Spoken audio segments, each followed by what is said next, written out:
Good morning, 12th class. How are you all? Hope you all are good. So class, we were on chapter number 6 of history, Bhakti and Sufi tradition. And we have talked about the Bhakti movement in South India, Alwars, Nainars के बारे में हमने detail में पढ़ा है, and few other groups, Veda Shiva और बाकियों के बारे में भी पढ़ा है, कैसे उनकी डेवलपमेंट हुई. In our last class, we talked about the religious kind of changes या जो religious structure था नॉर्थ इंडिया का इस टाइम पीरियड के अराउंड. तो हमने देखा है कि new groups were emerging, but still जो ब्राह्मण्स है उनका इंपॉर्टेंस बहुत ज्यादा था अभी तक भी under these Rajput rulers in North India. And here we will see the major challenge will come in the dominance of Brahmins after coming of the Turks. So we basically did in our last class कि some other groups like Nath, Yogis and Siddh, जो हम बोलते हैं सिद्धास, सिद्ध पुरुष जैसे हम बोलते हैं, ऐसे कुछ लोग हैं जो उस समय डेवलप हुए थे, पॉपुलर भी हुए थे, फेमस भी हुए थे, पर इनको इतना रॉयल पैटर्नेज नहीं मिला था जैसे साउथ में अलवर्स और नैनार्स को मिला था. और बिकॉज यहाँ पे अभी भी ब्राह्मण जो उनकी डोमिनेंस समवेयर अनचैलेंज थी और बहुत इंपॉर्टेंट उनको स्टिल राजपूत किंग्स मानते थे. That is why they were still very important.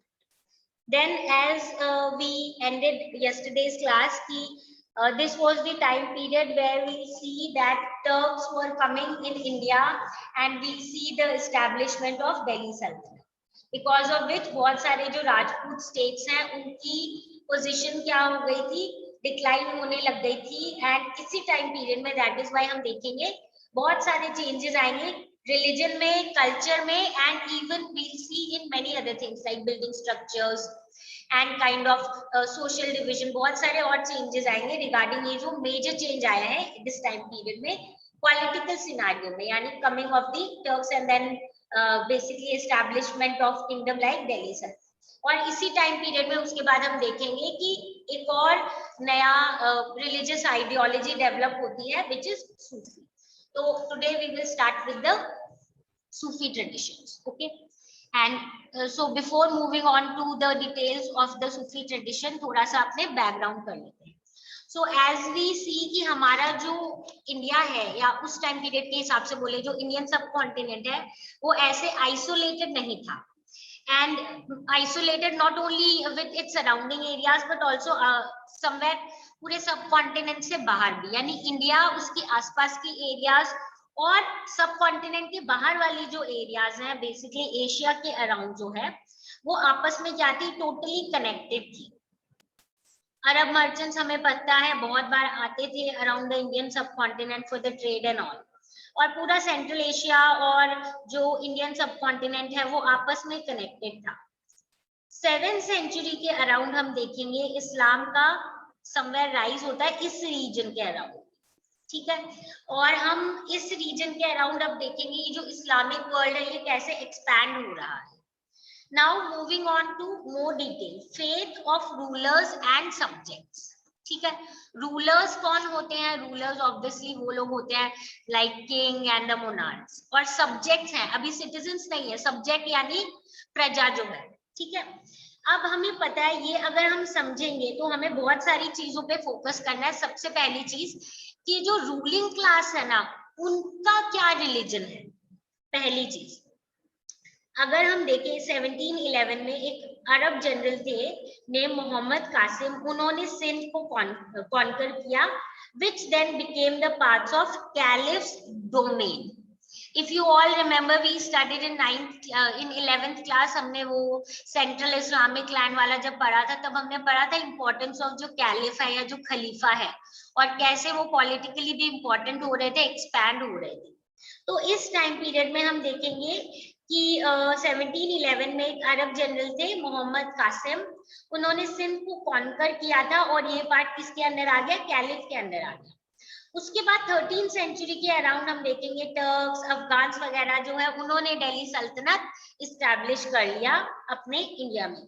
And then we see obviously उस समय सिंध वाला काफी पोर्शन भी was under India, under sorry जो पूरा इंडियन सब कॉन्टिनेंट है. तो कैसे उस साइड से आते हुए यानी इंडिया के वेस्टर्न साइड से आते हुए वो इंडिया के इंपॉर्टेंट प्लेसेस को अब ऑक्यूपाई कर रहे हैं और पूरा एक सल्तनत बना लिया है. एंड देन इसके बाद वी सी की formation of sultanates in Deccan and many other parts of the Indian subcontinent. And धीरे धीरे जब हम देख रहे हैं कि रूलर्स जो एरिया एक्सपैंड करके अपना एम्पायर एस्टैब्लिश कर रहे हैं, तो ऑब्वियसली उनका जो रिलीजन है उसको religion of the rulers establish obviously हो जाएगा, क्योंकि अगर रूलर्स फॉलोअर्स ऑफ इस्लाम है तो उस एरिया का religion important, specially in terms of rulers क्या रिलीजन फॉलो कर रहे हैं, वो एस्टैब्लिश हो गया है इस्लाम। तो Islam was an acknowledged religion of rulers in many areas now. और ये कंटिन्यू कब तक रहा? ऑब्वियसली हमारे Mughal empire, even in the 16th century, and then उसके बाद रीजनल स्टेट्स में इवन 18th century तक this was one of the most prominent religion of the rulers. अब हमें ये पता चल गया कि कैसे वो एक्सपैंड हुआ है फ्रॉम कमिंग टुवर्ड्स सिंध से आते आते वो इंडिया में पहले दिल्ली सल्तनत के आसपास आए, फिर डेक्कन में आए, फिर और एरियाज में ये लोग एक्सपैंड हो गए। और उसके बाद ऑब्वियसली इनका जो रिलीजन है वो रिलीजन ऑफ रूलर्स है और 18th century तक चलता रहा वो, इवन ऑब्वियसली हमें पता मुगल पीरियड में। अब ये जो मुस्लिम रूलर्स होते हैं ये लोग इट इज कंसिडर्ड, और जो रूलर्स होते थे जैसे एज आई सेड कि इससे पहले जो हिंदू रूलर्स है वो ज्यादातर ब्राह्मणिकल नोशंस और ब्राह्मण जो बोलते थे उनको फॉलो करते थे, उसी तरीके से जो मुस्लिम रूलर्स है वो उलामा की बातों को फॉलो करते थे, because they were also expected to ensure that they ruled according to the Sharia rules. Sharia rules क्या होते हैं? मुस्लिम कम्युनिटी के जो बेसिक रूल्स होते हैं, जो लॉज होते हैं, जो फॉलो करने चाहिए, ठीक है। सो अगर उलमा का मतलब देख लें, ये होते हैं स्कॉलर्स ऑफ इस्लामिक स्टडीज, और ये अलग अलग रिलीजियस, जुडिशियल, टीचिंग, जितने भी इंपॉर्टेंट फंक्शंस होते हैं वो ये लोग फॉलो करते हैं। So we can say somewhere religious gurus or religious teachers who also deal with judicial and teaching functions etc. शरिया क्या होता है? It is a law, Muslim community को कैसे गवर्न करना है वो उससे रिलेटेड होता है। ये कुरान के जो मेन ट्रेडिशंस है उसके बेसिस पे है, प्रॉफिट मोहम्मद ने जो बोला था उनके चीजों से रिलेटेड है, उन्होंने जो प्रिंसिपल्स बोले थे उस हिसाब से फॉलो करना चाहिए। तो जैसे जैसे इस्लामिक रूल एक्सपैंड हो रहा था, पहले तो सिर्फ अरब एरियाज में था, अरेबिया के आगे जब एक्सपैंड हुआ तो ऑब्वियसली इनके कस्टम्स और ट्रेडिशंस वहां तक भी गए, बट इनमें थोड़े थोड़े चेंजेस आए डिपेंडिंग अपॉन द एरिया जहाँ पे आ रहे हैं। कुछ रीजनिंग से रिलेटेड कुछ चेंजेस आए, कुछ ये है कि आप अब जिस जिस कम्युनिटी को रूल कर रहे हो उसके अकॉर्डिंग भी आपको क्या करना पड़ेगा, अपने रूल्स थोड़े से मॉडिफाई करने पड़ेंगे। सो समवेयर इसके अलावा यानी जो मेन फॉलो होते हैं उसके अलावा कियास which is reasoning by analogy, and इजमा जिसका मतलब होता है कंसेंसस ऑफ द कम्युनिटी, इनको भी इंपॉर्टेंट सोर्स माना गया कि इनके अकॉर्डिंग भी रूल होना चाहिए, ठीक है। तो इसीलिए हम बोलते हैं जो शरिया वो धीरे धीरे इवॉल्व हुआ फ्रॉम कुरान, फ्रॉम कियास, इजमा, यानी रूल्स तो जो है उनमें नए नए एडिशन जैसे हुए थे डिपेंडिंग अपॉन किस एरिया में रूल कर रहे हैं, क्या टाइम के अकॉर्डिंग कुछ कुछ चेंजेस आए। सो अब हमें ये पता है कि जो मुस्लिम रूलर्स थे वो मेनली उलमा के अकॉर्डिंग, उलमा जैसे उनको गाइड करते थे रिलेटिंग टू रिलीजियस में भी, जो जुडिशियल या टीचिंग से रिलेटेड जो भी कुछ कुछ इंपॉर्टेंट डिसीजंस में हेल्प करते थे, ठीक है। कौन? उलमा करते थे मुस्लिम रूलर्स को, और ये उलमा बेसिकली ऐसे किस चीज के हिसाब से इनको गाइड करते थे? जो शरिया के लॉज और रूल्स हैं उसके अकॉर्डिंग। सो क्लियरली ये जो सिचुएशन है ये बहुत कॉम्प्लिकेटेड थी हमारी सब कॉन्टिनेंट में। क्यों? क्योंकि अब प्रॉब्लम क्या आ गई है, इससे पहले जब ये लोग रूल करते थे द फॉलोअर्स ऑफ इस्लाम, या हम बोलेंगे जो पूरी मुस्लिम कम्युनिटी है ये, तो इनके जो सब्जेक्ट्स थे वो भी सेम रिलीजन फॉलो कर रहे थे जब तक ये अरेबियन एरियाज के अराउंड थे। बट अब यहाँ पे इन लोगों ने रूल तो एस्टैब्लिश कर लिया है, पर प्रॉब्लम क्या आ गई है कि जो सब्जेक्ट्स है वो लोग इस रिलीजन को फॉलो नहीं करते हैं। So there was a kind of, you can say, complexity that can be seen during this time period. How to deal with it? ये कि रूलर अलग रिलीजन को फॉलो कर रहा है और सब्जेक्ट जो है वो ऑलमोस्ट एंटायरली दूसरे रिलीजन को फॉलो कर रहे हैं। अब इसी से रिलेटेड कुछ चीजें हम नोटिस करेंगे कि एक चीज पहले ही इंट्रोड्यूस थी इन सर्टेन एरियाज, जिसको बोलते हैं जिमी। जिमी क्या है, इसका मतलब होता है मीनिंग प्रोटेक्टेड। ये अरबिक वर्ड प्रोटेक्शन से आया है जिमा। ये बेसिकली उन लोगों के लिए था जो दूसरे रिलीजन फॉलो करते थे, चाहे वो ज्यूज हो चाहे वो क्रिश्चियंस हो। मुस्लिम रूलरशिप के अंडर रहते थे पर रिलीजन दूसरे फॉलो करते थे। Again class, if you all remember our 11th class chapter, हमने देखा था जब ये लोग एक्सपैंड हो रहे थे, ऑब्वियसली आसपास दूसरे रिलीजन के भी लोग थे, चाहे क्रिश्चियनिटी फॉलो करने वाले, चाहे ज्यूज या और कोई भी पर्टिकुलर रिलीजन। तो तब उन्होंने वहां पे एक चीज इंट्रोड्यूस की थी जिसको बोलते हैं जिमी। ठीक है, ये क्या थे कि आप मुस्लिम रूलरशिप के अंडर हो, आपको प्रोटेक्शन देंगे जो मुस्लिम रूलर्स है, इसके लिए आपको एक टैक्स देना पड़ेगा, ठीक है, जिसको बोलते हैं जिजिया। और इससे आपको एक राइट मिलेगा to basically get protected by Muslims. Muslims आपको ये एक सिक्योरिटी पर्पस, सेफ्टी पर्पस के लिए आपको एक प्रोटेक्शन देंगे, जिम्मी देंगे, बट इसके बदले में आपको एक टैक्स देना पड़ेगा जिसको बोला जाता था जिजिया। ठीक है, इसी टाइप का ये जो पहले दूसरे एरियाज में होता था, इसी टाइप के इन्होंने क्या किया, इंडिया में भी इंट्रोड्यूस कर दिया। ठीक है, इंडिया में भी ये जो स्टेटस है, this was given to Hindus as well. And basically हम देखेंगे कि जब धीरे धीरे समवेयर इसमें कुछ और चेंजेस आएंगे in terms it was being followed. ठीक है, तो पहली चीज तो है कि it was extended to Hindus as well. And Mughals जो हैं, they came to regard themselves as emperors of not just Muslims but all the people। Class जब हम स्पेसिफिकली पढ़ेंगे ना, जैसे दिल्ली सल्तनत और बाद में आगे के जो रूलर्स के बारे में, हम मुगल्स के बारे में एक अलग चीज पढ़ेंगे कि मुगल्स जो है ना, वो ऐसे नहीं बोलना चाहते थे कि we are just Muslim rulers, या हमें सिर्फ हमें रिलीजन, अलग रिलीजन के लिए आइडेंटिफाई नहीं किया जाए, या हमें इस तरीके से नहीं आइडेंटिफाई किया जाए कि ये दूसरे हैं। हमें आइडेंटिफाई किया जाए as emperor of all the people. तो वो उनके टाइम पे हम देखेंगे थोड़ी सी और लिबरलाइजेशन आएगी, फ्लेक्सिबिलिटी आएगी। सो अगर हम देखें, rulers often adopted a fairly flexible policy towards their subjects। बहुत सारे रूलर्स जो है वो अब लैंड ग्रांट्स देंगे, कभी कभी जो टैक्स है उसे एग्जेम्पशंस भी देंगे, चाहे हिंदूज हो, चाहे जैन हो, क्रिश्चियंस हो या जोरास्ट्रियन हो, ज्यूज हो।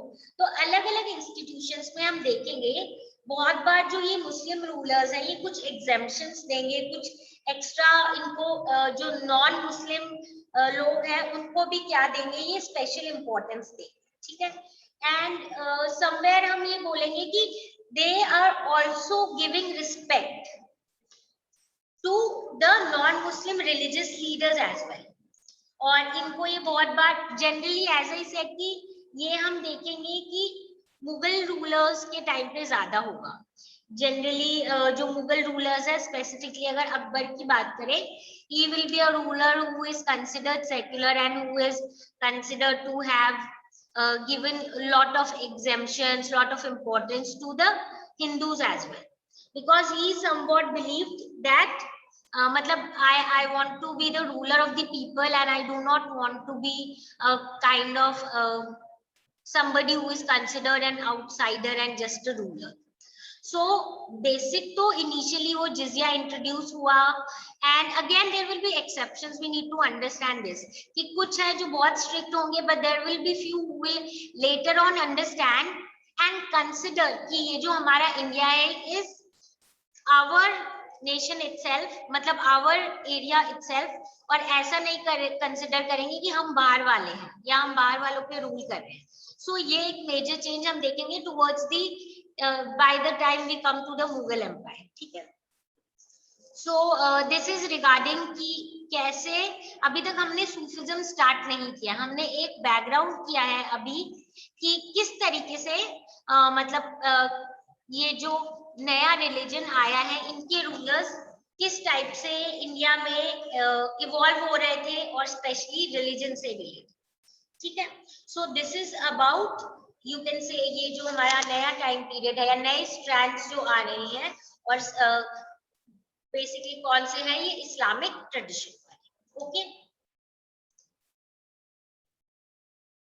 so basically in this box class you can clearly see कि एक imperial order है जो अकबर ने दिया था 1598 में, जिसमें ये बोल रहे हैं somewhere कि होली जीसस और पादरी जो फादर्स होते हैं उनसे रिलेटेड इन्होंने बोला है कि the people of this area can build church, और उनको बोला है कि इनको चर्च बनाने की परमिशन है, एंड ताकि ये अपनी जो भी वर्शिप है वो कंडक्ट कर सके। एंड इन्होंने जो बेसिकली जो लोग जिनको ये ऑर्डर कर रहे हैं उनको बोल रहे हैं दैट ये जो ऑर्डर्स हैं एम्परर के, these should be obeyed. Okay, so similarly he is basically actually is ordering to the officials कि किसी भी हालत में आप इनको जो चर्च है उसको रोकने के लिए मना नहीं कर सकते हो, because they need to get engaged in their own worship and it is necessary that the order of the emperor should be obeyed in every way। ठीक है, here he is basically as I said कि इनको order कर रहे हैं कि church बनाने की permission है। So what do we mean by this? That Akbar was now giving importance to other religion as well। Similarly, one more example is given which is a letter given by Aurangzeb, जिसमें ये लिखा हुआ है, they are talking to again one particular section जिसमें इन्होंने बोल रखा है टॉकिंग अबाउट द जो बेसिकली शिव से रिलेटेड जो है कि आपको हम परमिशन दे रहे हैं offering certain kind of gift, and along with that if you need any kind of more service from their side then just do inform and they will be ready to give whatever they can. ठीक है, तो इस type का these are the examples that are given to us of the Mughal time period. ठीक है, तो हमें ये समझना है कि मुगल टाइम पीरियड तक ये एक बहुत बड़ा चेंज आ गया था, जहाँ पे सारे रिलीजन को ऑलमोस्ट इक्वल जैसे माना जाता था, because they wanted now to be the ruler of the people and not some ruler from outside, or maybe not just a Muslim ruler, or they did not wanted to identify just as an outsider or just people who are ruling them, but they wanted to be called as the the ruler of the people. So these were few changes that we have seen. Now in our next class we'll be talking about the popular practice of Islam. So this is it for today. If you have any doubt relating to the topic that we have covered today, you come back with your doubts and we'll discuss and solve them. So this is it for today. Now meet you all in the next class.